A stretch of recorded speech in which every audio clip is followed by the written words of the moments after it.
So visual data analytics.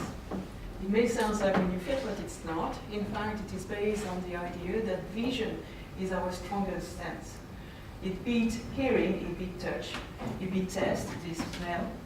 And how can we make use of this ability that we have to see things, to see patterns, and to understand our surrounding using vision?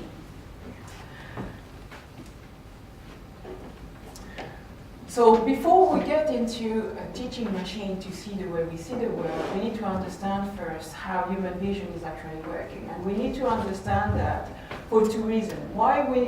The first reason is that we need machine to be able to replicate our ability to see the world. And the second reason is that we need machine to be able to communicate with us. I'll give you an example. You are more likely to remember an image that you are going to see today, in 2 days' time, than to remember any conversation or any text that you are going to read. This is as strong as that images have an impact on our brain. So perception, we perceive color, we perceive texture, we perceive shapes. We're able to recognize people by looking at their facial features, but also we are able to recognize people by the way they walk. So motion information is also having an impact on the way we understand our surrounding.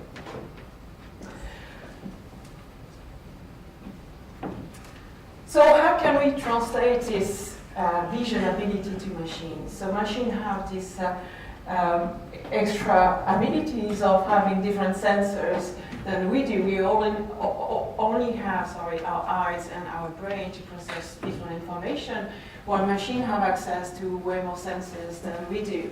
So we are able to see far away, and we are also able to send sensors far away to take pictures and images and so on.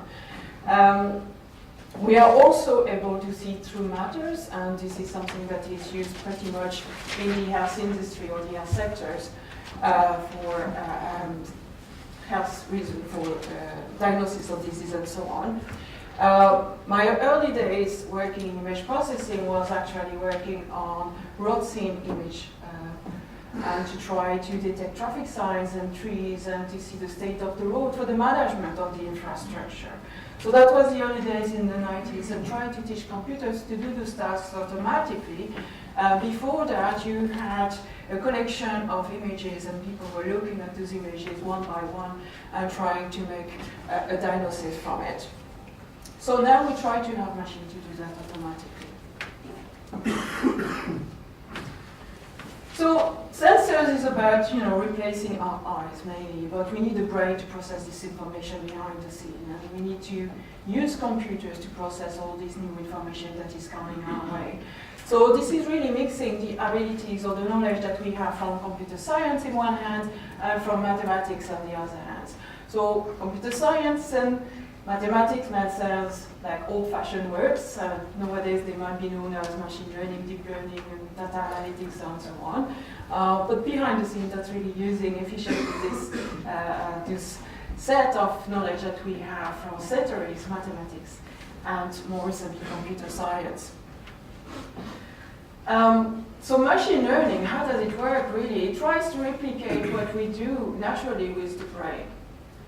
We see what is happening around us, we process this information, and then we take decision. And we try exactly to do the same with computers today. And machine learning, what it's doing is actually using past experience to learn from those past experience and to be able to process new experiences that are coming our way. Okay? So learning with trial and errors and learning by example is what machine learning is doing. This sort of approach to artificial intelligence is actually putting a strain on resources, computing resources. We need very good hardware to process all the data that is coming our way. So really putting all the aspects of computer science, the hardware and the software together with good mathematics to design algorithms that are going to be efficient. So what do we mean by efficient?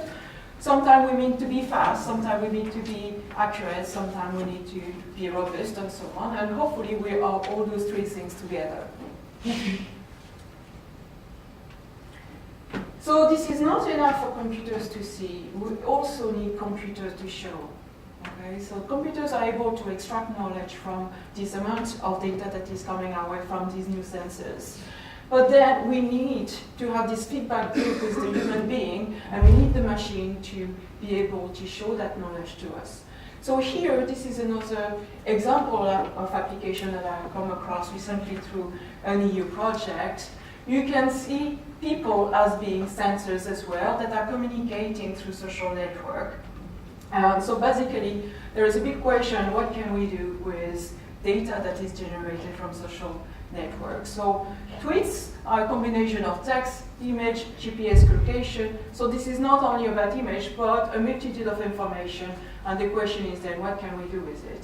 We can visualize events in a dynamic way. So for instance, here this is playing in the background, Dublin Marathon 2014. I know the Dublin Marathon is coming next weekend for those of you who are doing it. Or visualizing what is it that people take picture of, what is it that people are interested in, and what do they feel about their environment, for instance.